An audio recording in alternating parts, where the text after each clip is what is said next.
शं वरुणः शन्नो भवत्वर्यमा शन्न इन्द्रो बृहस्पतिः शन्नो विष्णुरुक्रमः ॐ शान्ति शान्ति शान्तिः।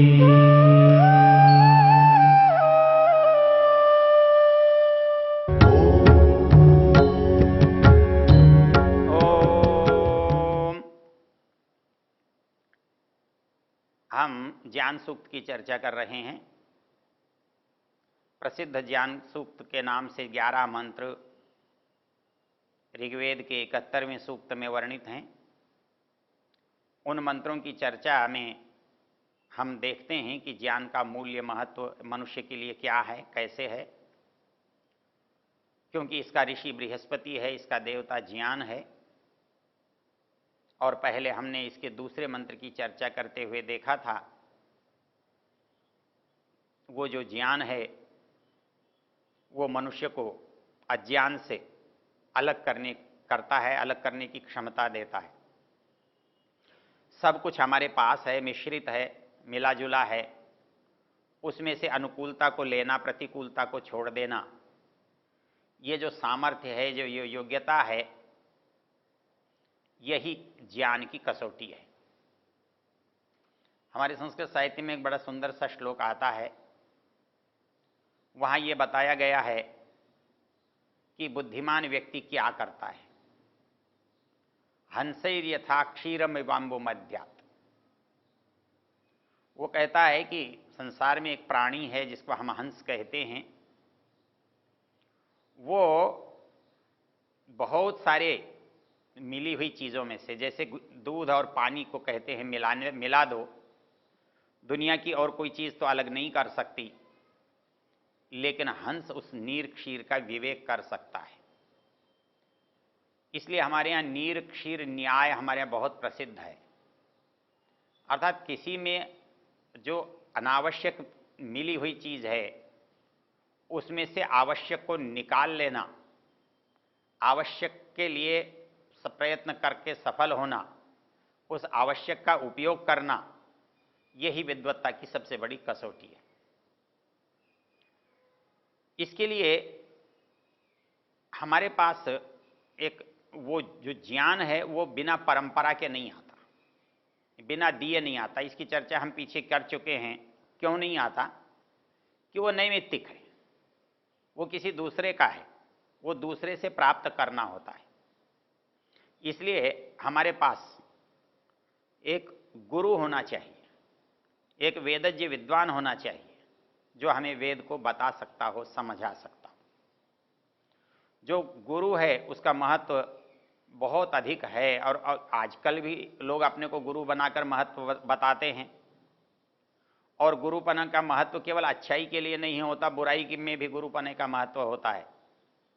कोई जेब कतरों का उस्ताद होता है, कोई चोरी का उस्ताद होता है, कोई डकैती का उस्ताद होता है, कोई और किसी लूट का उस्ताद होता है।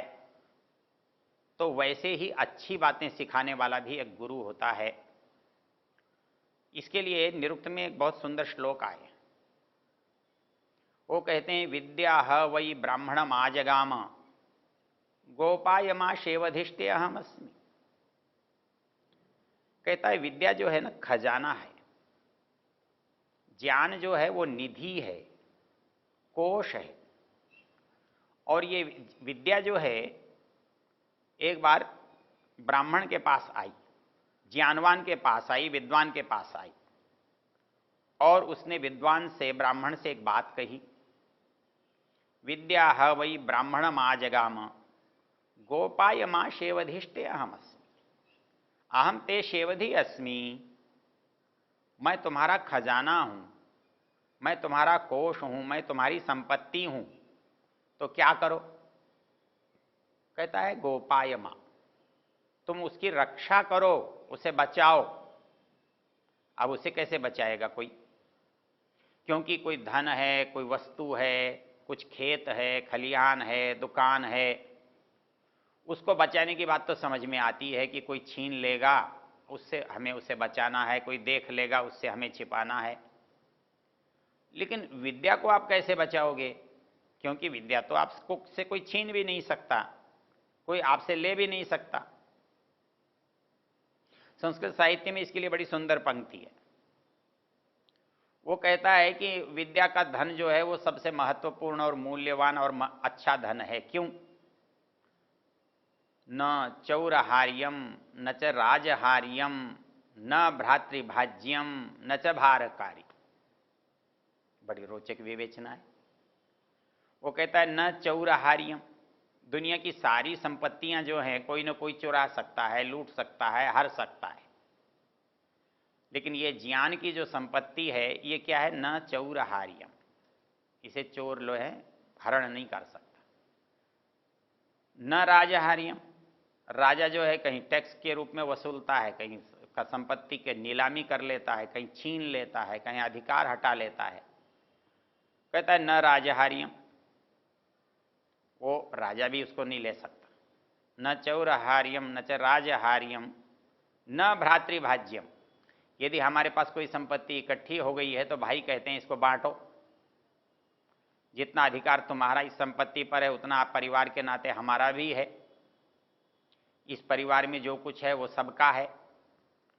लेकिन उस परिवार में कोई विद्वान है, कोई ज्ञानवान है, कोई विशेष योग्यता का व्यक्ति है तो उसकी योग्यता नहीं बांटी जा सकती, वो उसकी ही रहती है, उसकी अपनी ही रहती है।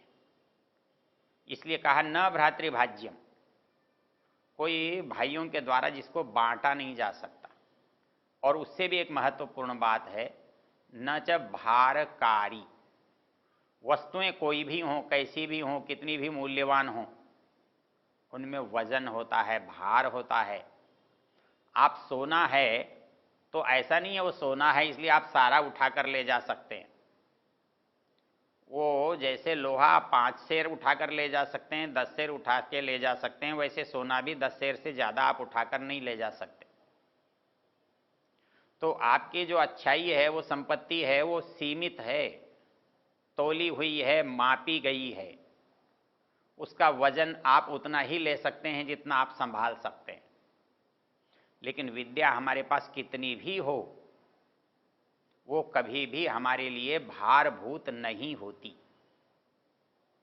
न चौरहार्यम न च राजहार्यम न भ्रातृभाज्यम न च भारकारी। एक और बहुत महत्वपूर्ण बात विद्या के बारे में कही है, व्यये कृते वर्धत एव नित्यम। अच्छा, दुनिया में ऐसा कोई खजाना नहीं है जिसमें से खर्च करो और कम न हो। हमारे पास सोना है, चांदी है, गहना है, कपड़ा है, जितना उपयोग करेंगे उतना खर्च समाप्त होता जाएगा। हम पैसे कितने भी बैंक में रखें, निकालते रहेंगे तो कम होते रहेंगे। लेकिन ये ज्ञान रूपी जो धन है, ये विद्या रूपी जो संपत्ति है, इसके बारे में कहा गया व्यये कृते वर्धत एव नित्यम। आप इसको जितना काम में लाते हैं, जितना उपयोग करते हैं, जितना बांटते हैं, आप जितना जितना बांटते जाएंगे वो इतनी उतनी बढ़ती जाएगी। ये इसकी विचित्रता है, ये इसकी विशेषता है। इसलिए दुनिया में जितने धन हैं उन सब धनों में सबसे बड़ा ज्ञान का धन है, विद्या का धन है। तो वो विद्या कहती है गुरु से कि भैया देखो, अब तुमको लूटा तो नहीं जा सकता, छीना नहीं जा सकता, बांटा नहीं जा सकता, तो अब फिर इसका बुरा क्या हो सकता है? तो इसके लिए निरुक्त ने एक जगह लिखा है कि जो अज्ञानी है वो ज्ञान में सदा असूया रखता है, ईर्ष्या रखता है। अज्ञानी व्यक्ति ज्ञानी से सदा ईर्ष्या रखता है। नित्यम ही अविज्ञातुर विज्ञाने असूया। यास्क कहता है अविज्ञातु, जो मूर्ख है, जो नहीं जानता है, उसकी विज्ञान के प्रति, विज्ञान के जानने वाले के प्रति असूया होती है, ईर्ष्या होती है। इसलिए जैसे इन पंक्तियों में कहा है वहां भी अलग से कहा है कि किसको पढ़ाना। अरे बोले ऐसे ही मत पढ़ा देना किसी को, ऐसे ही मत बता देना। कहता है कि ना वैयाकरणाय न अनिदम विदेवा, जो समझने के लायक नहीं है उसको नहीं बताना, जो अहंकारी है उसको भी मत बताना, जो पास नहीं आकर बैठता है उसको भी मत बताना, लेकिन यदि कुछ नजदीक आकर पूछता है तो बताना जरूर। उपसन्नाय तो निर्ब्रूयात, जो पूछने के लिए आया है ना उसको जरूर बताना, जो जान सकता है उसको बताना। तो ये कहता है कि विद्या ने कहा भैया किसको मत बताना, किससे मुझे छुपाना, किससे बचाना, कैसे बचाना। कहता है और कोई प्रकार नहीं है, जो मूर्ख व्यक्ति है, जो योग्य नहीं है, जिसके अंदर इसका सीधा अर्थ करने की जगह उल्टा अर्थ करने की प्रवृत्ति है, उससे बचाना, उसको मत देना। तो वो ऐसे व्यक्ति को मत देना जो इसका दुरुपयोग करता। विद्या ह वै ब्राह्मणम आजगाम गोपाय माशेवधिष्ठे अहमस्मि। तो किसे मत देना? असूयकाय आंद्रजवे अयताय न मा ब्रूयात। मुझे उसको मत बोलना, मेरा उसको उपदेश मत करना। किसको? असूयकाय, जो ईर्ष्या करने वाला है, आंद्रजवे, जो कुटिल है, अयताय, जो परिश्रमी नहीं है, आलसी है, अकर्मण्य है, न मा ब्रूया, ऐसे को मत बताना, ऐसे को मत बोलना, ऐसे को उपदेश देने की जरूरत नहीं समझना। क्यों? वो व्यर्थ कर देगा इसको। तो इसलिए विद्या जो है कौन जान सकता है? जो उसकी योग्यता रखता है, जो उसकी समझ रखता है।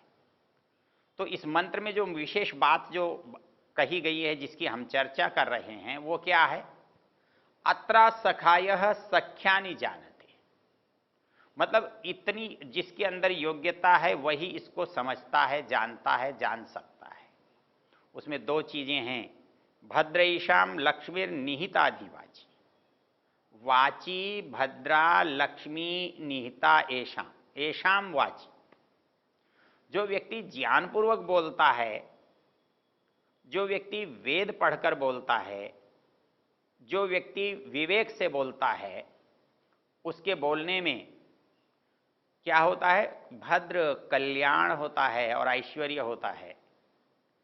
अर्थात कल्याण में और ऐश्वर्य में क्या अंतर करेंगे? वेद का एक मंत्र आता है, भद्रो नो सुभगो अध्वरः। वो कहता है कि भद्रा राति भद्रा उत प्रशस्तयः। तो वो भद्र क्या? वेद में भद्र शब्द का बहुत प्रयोग है। ये भद्र जो है वेद का विशेष शब्द है। भद्रम कर्णीभिः शृणुयाम देवा, भद्रमस्तु, सर्वतः भद्रम भवतु। भद्र बहुत महत्वपूर्ण है। संस्कृत में यदि इस पर आप विचार करें तो भद्र शब्द का अर्थ है कल्याण, सुख। कल्याण और सुख दो अर्थ करने से क्या अंतर आ जाएगा?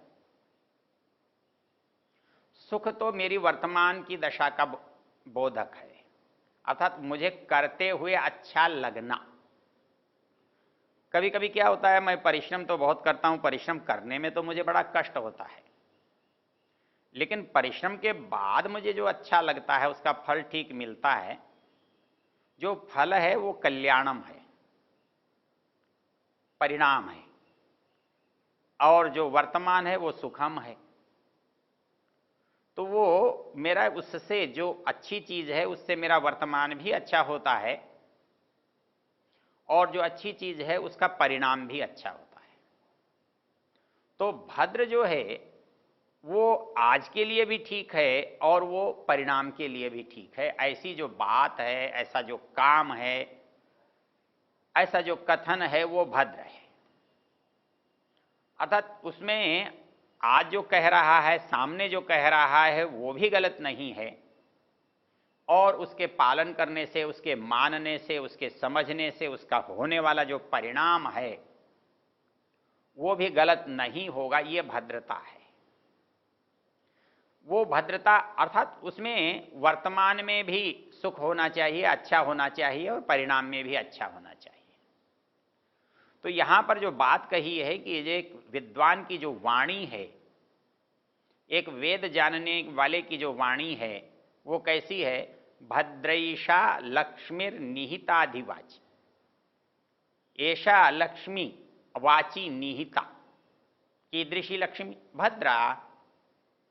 तो भद्रा लक्ष्मी ऐशा वाची निहिता, ऐसे लोगों की वाची वाणी में भद्रा कल्याण करने वाली जो लक्ष्मी है, ऐश्वर्य है, संपन्नता है, योग्यता है, वो निहिता रहती है। क्यों? कि इस कल्याण को जो जानते और समझते हैं वही इस बात का महत्व समझ सकते हैं, जान सकते हैं। हम यदि इस पूरे मंत्र को देखें तो ये बात हमको अच्छी तरह से समझ में आ जाती है कि वाणी पर विवेक से काम करना मुख्य चीज है, और विवेक की कसौटी है कि हम जो बात आज कह रहे हैं, जिन लोगों से कह रहे हैं, उनके हित की होनी चाहिए, वर्तमान में उनके लाभ की होनी चाहिए, और परिणाम में उनके भले की होनी चाहिए। तो ज्ञान का जो उद्देश्य है, ज्ञान का जो परिणाम है, वो इसीलिए कहा है सुख ज्ञान का परिणाम होता है। इसलिए वेद हमें कभी भी ज्ञान से विपरीत करने की प्रेरणा नहीं दे सकता। वो जब भी प्रेरणा करता है तो ज्ञान के साथ चलने की प्रेरणा करता है। एक मंत्र बहुत प्रसिद्ध है, अथर्ववेद के प्रारंभिक पंक्तियों में है। वो कहता है संश्रुतेन गमे महि मां श्रुतेन विराधिषि। श्रुति, श्रुत ज्ञान को कहते हैं। तो वो कहता है संश्रुतेन गमे महि, अर्थात ज्ञान क्या? केवल जानना, केवल बुद्धि में रख लेना, केवल सुनना, ये पर्याप्त नहीं है। क्या करना? गमे महि, गमन करना, अर्थात आचरण करना। जो हमने सुना है, जाना है, समझा है, जो अच्छा जाना समझा है, उसके अनुकूल आचरण करना, ये हमारा धर्म है। जब हम कहते हैं हम वैदिक धर्मी हैं, तो इसका अर्थ होता है वेद ने हमें जो बताया है, सिखाया है, हम उसको अपने काम में लाते हैं, केवल सुनते नहीं हैं। उसमें हम उपयोग में ला करके अपना वर्तमान भी और अपना भविष्य और परिणाम भी सुधारते हैं, अच्छा करते हैं। इसलिए यहां कहा गया है भद्रैषाम लक्ष्मीर निहिताधिवाची। ओ